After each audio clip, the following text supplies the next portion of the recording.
Hello student, welcome to my channel Kiran Academy Career of Achievement. How are you? I hope you will good and healthy. तो बच्चों आज हम लोग एक quotation के साथ अपने टॉपिक को स्टार्ट करेंगे।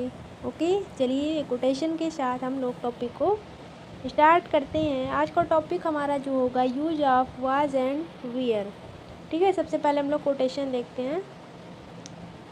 Every successful person has a painful story. Every painful story has a successful ending.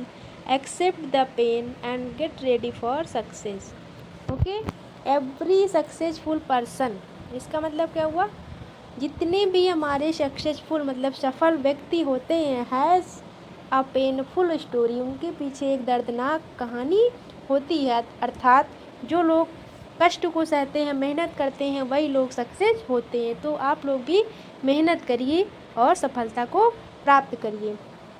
Next हमारी लाइन क्या है? Every painful story has a successful ending. प्रत्येक दर्दनाक कहानी जो होती है उसके पीछे एक सफलता का अंत होता है। ठीक है। एक्सेप्ट द पेन, दर्द को स्वीकार करिए। दर्द का मतलब यहाँ से मेहनत से, आप कड़ी से कड़ी मेहनत करिए, है ना। एक्सेप्ट द पेन, दर्द को स्वीकार करिए। And get ready for success, और सफलता के लिए तैयार हो जाइए। ठीक है, तो आप लोग भी मेहनत करें अच्छे से। आपकी क्लासेस चल रही हैं रेगुलर, तो आप लोग क्लास अटेंड करें। ठीक है, चलिए टॉपिक स्टार्ट करते हैं।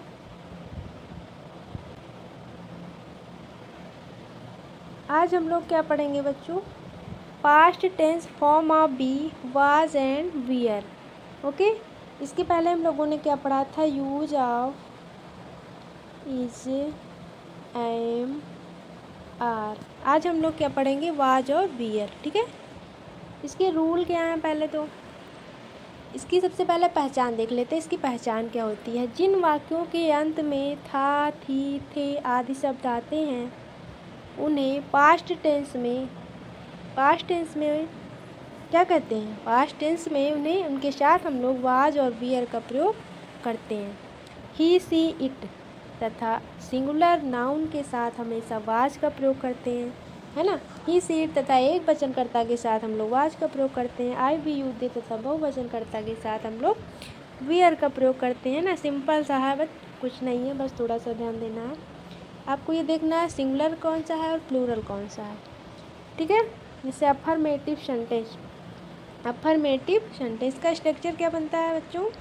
Subject plus helping verb plus main verb plus object plus other verb. ठीक है, सबसे पहले हम कर्ता लिखते हैं, फिर सहायक क्रिया लिखते हैं, फिर मुख्य क्रिया लिखते हैं, फिर कर्म लिखते हैं। उसके बाद जो हमारे अन्य शब्द होते हैं उसको हम लिखते हैं। ज़रूरी नहीं कि अन्य शब्द होगा, सभी सेंटेंस में अन्य शब्द नहीं होते हैं, किसी किसी सेंटेंस में होते हैं, तो उसको हम लोग सबसे लास्ट में लिख देते हैं। ठीक है, चलिए पहला सेंटेंस देखते हैं। कल बहुत ठंड थी। कल बहुत ठंड थी। It was very cold yesterday. कल बहुत ठंड थी। सिंगुलर है ना, ये इट है, सिंगुलर है, तो सिंगुलर के साथ हमेशा क्या यूज होता है? वाज। ठीक, नेक्स्ट हमारा लड़कियां कक्षा में थी। लड़कियां कहाँ पे थी? कक्षा में थी। यहाँ पे लड़कियां, अगर एक लड़की की बात होती है वो सिंगुलर होता, अगर लड़कियों की बात किया जा रहा है तो क्या होगा? प्लूरल होगा। प्लूरल के साथ हम लोग क्या यूज करते हैं? वियर का प्रयोग करते हैं। ठीक है, तो क्या हो जाएगा?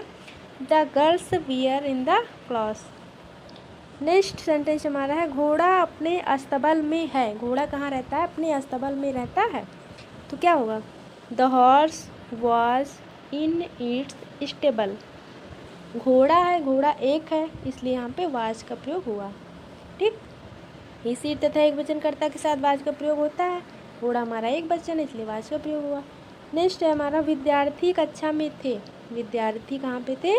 कक्षा में थे, तो क्या होगा? The students wear in the class. यहाँ पे विद्यार्थी की बात की गई है। विद्यार्थी एक तो होगा नहीं, बहुत सारे विद्यार्थी होंगे, इसलिए यहाँ पे वियर का प्रयोग हुआ है।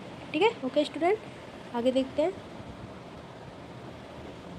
अब इसके पहले हम लोगों ने क्या पढ़ा था? Affirmative sentence. अब हम लोग क्या पढ़ेंगे? Negative sentence. निगेटिव सेंटेंस में कुछ नहीं करना है, बस आपको हेल्पिंग वर्ब के बाद हम लोग नॉट लगा देते हैं। इसका स्ट्रक्चर क्या बनेगा, subject plus helping verb plus main verb, ठीक, प्लस वही जो हर सेंटेंस में हम लोग करते हैं, plus object plus other verb, ठीक है। Subject plus helping verb plus subject plus helping verb, उसके बाद जस्ट तुरंत बाद क्या लगाएंगे, नॉट लगाएंगे, फिर main verb plus object plus other verb, ठीक है। चलिए सेंटेंस देखते हैं। प्रधानाचार्य अपने दफ्तर में नहीं थे। प्रधानाचार्य अपने दफ्तर में नहीं थे। The principal was not in his office. प्रधानाचार्य का क्या होगा, प्रिंसिपल होगा। प्रिंसिपल एक है, एक ही तो प्रिंसिपल होता है ना, कई सारे तो होते नहीं, इसलिए यहाँ पे वाज का प्रयोग हुआ है। और निगेटिव है, वाज के बाद हेल्पिंग वर्ब हमारी वाज, उसके बाद हम नॉट लगा देंगे, बस हमारा सेंटेंस कंप्लीट हो जाएगा। तोता अपने पिंजरे में नहीं था। तोता अपने पिंजरे में नहीं था, क्या होगा, the parrot was not in his cage. तोता भी क्या सिंगुलर है, इसलिए हमारा यहाँ पे क्या हुआ है, वाज का प्रयोग हुआ है। हम घर पर नहीं थे। हम आई वी यू दे किसमें आता है, हमारा प्लूरल में आता है, इसलिए हम लोग यहाँ पे वेयर का प्रयोग करेंगे। We were not at home. Next क्या है, माली बगीचे में नहीं था। माली का क्या होगा, the gardener was not in the garden. माली भी क्या एक है ना, इसलिए यहाँ पे वाज का प्रयोग हुआ है। और सिंगुलर के साथ हम लोग हमेशा वाज का प्रयोग करते हैं। नियम देखो लिखा है, इसको मैंने पहले बता दिया था। निगेटिव सेंटेंस में वाज और वेयर के बाद नॉट का प्रयोग करते हैं, ठीक है। इंट्रोगेटिव सेंटेंस हम लोगों ने क्या पढ़ा, अफर्मेटिव पढ़ा, निगेटिव पढ़ा, अब हम लोग क्या पढ़ेंगे, इंट्रोगेटिव सेंटेंस पढ़ेंगे। इंट्रोगेटिव सेंटेंस दो तरीके से बनते हैं, ठीक है। एक तो जब वाक्य का प्रारंभ क्या से हो, या फिर जब वाक्य का प्रारंभ प्रश्नसूचक शब्द से हो, ज़्यादातर क्या से ही होता है। और दूसरा जो टाइप हमारा बनता है, जब सेंटेंस के बीच में प्रश्नसूचक शब्द आ जाता है। तो देखते हैं कैसे बनता है। पहली शर्त हमारी क्या थी, जब वाक्य का प्रारंभ क्या से होता है तो हम लोग सेंटेंस बनाते समय क्या करते हैं, हेल्पिंग वर्ब से स्टार्ट करते हैं। जो भी उस टेंस की हेल्पिंग वर्ब होती है उसी से हम लोग स्टार्ट करते हैं। जैसे पहला सेंटेंस हमारा दिया है, क्या अशोक एक अच्छा विद्यार्थी था। क्या अशोक एक अच्छा विद्यार्थी था, तो यहाँ पे क्या आया है ना, स्टार्टिंग में, इसलिए हम लोग वाज का प्रयोग करेंगे। वाज का प्रयोग क्यों करेंगे, क्योंकि अशोक क्या है, सिंगुलर है, ठीक है। उसके बाद Ashok a good student, Ashok अच्छा विद्यार्थी है। क्या विद्यार्थी कक्षा में नहीं थे। नेक्स्ट हमारा क्या है, क्या विद्यार्थी कक्षा में नहीं थे। विद्यार्थी है ना, विद्यार्थी बहुत सारे होते हैं, तो यहाँ पे क्या होगा, वेयर का प्रयोग होगा। Were the student not their class. Next है, तुम कल कहाँ थे। दो सेंटेंस हमारा किस टाइप के थे, स्टार्टिंग में प्रश्नसूचक शब्द आया था ना, ये क्या है, इसमें बीच में प्रश्नसूचक शब्द आया है। इसको हम लोग क्या करते हैं, इसकी अंग्रेजी हम लोग सबसे पहले लिख लेते हैं, उसके बाद हेल्पिंग वर्ब, फिर सब्जेक्ट, उसके बाद मेन वर्ब जो भी रहता है लिख देते हैं, ठीक है। तो क्या होगा, कहाँ की इंग्लिश क्या होती है, वेयर, उसके बाद हेल्पिंग वर्ब क्या लगेगी, यू है। आई भी यू दे किस में आता था, प्लूरल में आता था, तो वेयर लगेगा यू, एस्टरडे तुम कल कहाँ थे, where were you yesterday. Next sentence हमारा क्या है, तुम्हारे अंग्रेजी के अध्यापक कौन थे। इसमें भी बीच में आया है ना, तो क्या करेंगे हम लोग, कौन की इंग्लिश सबसे पहले हम लोग लिख लेंगे, उसके बाद हेल्पिंग वर्ब, ठीक, फिर सब्जेक्ट जो भी दिया रहेगा लिख लेंगे। क्या होगा, तुम्हारे अंग्रेजी के अध्यापक कौन थे। सेंटेंस क्या बनेगा, who was your English teacher. Next sentence है, क्या कल मौसम अच्छा था। क्या कल मौसम अच्छा था, इसमें क्या होगा, was the weather fine yesterday. एक चीज़ ये भी याद रखना, अगर पास्ट टेंस में कल आता है तो हम लोग यस्टरडे यूज़ करते हैं, अगर फ्यूचर टेंस में आता है तो हम लोग क्या यूज़ करते हैं, टुमारो यूज़ करते हैं कल के लिए, ठीक है। कुछ नियम दे गए, पढ़ लेते हैं। इंट्रोगेटिव सेंटेंस को वाज वेयर से प्रारंभ करते हैं, परंतु यदि प्रश्नसूचक शब्द वाक्य के बीच में आता है तो उस शब्द की अंग्रेजी वाक्य के प्रारंभ करते हैं और उसके बाद वाज या वेयर का प्रयोग करते हैं। इसको मैंने पहले ही बता दिया था ना, पढ़ने की कोई आवश्यकता ही नहीं है, ठीक है। तो आशा करते हैं आज की वीडियो आप लोगों को अच्छे से समझ में आई होगी, ठीक।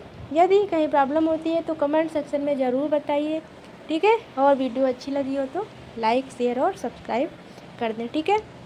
Thank you, all the best, stay home, be safe.